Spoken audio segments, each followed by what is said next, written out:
அடுத்த தடவை மீன் வாங்கினா இந்த மாதிரி ஒரு வாட்டியாவது மீன் புட்டு செஞ்சு பாருங்கள் கண்டிப்பாக. அதுக்கு ஒரு இட்லி பாத்திரத்தில் 10 துண்டு மீன் எடுத்திருக்கேன். முள் கம்மியாக இருக்க எந்த மீன் வேணால் எடுத்துக்கலாம். நான் இன்றைக்கி வந்து ஷீலா மீன் எடுத்திருக்கேன்.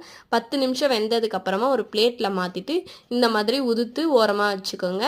ஒரு சட்டியில் 2 டேபிள் ஸ்பூன் எண்ணெய், 1/4 டீஸ்பூன் கடுகு, 1/4 டீஸ்பூன் ஜீரகம், ஒரு 6 பல் பூண்டை சின்ன சின்னதாக கட் பண்ணி சேர்த்துக்கோங்க.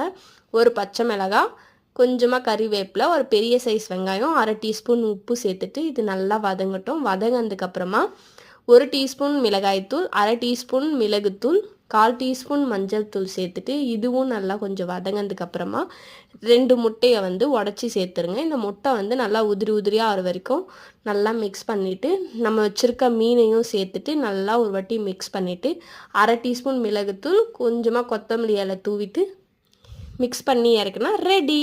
சூப்பராக இருக்கும். ட்ரை பண்ணி பாருங்கள். என்ஜாய்.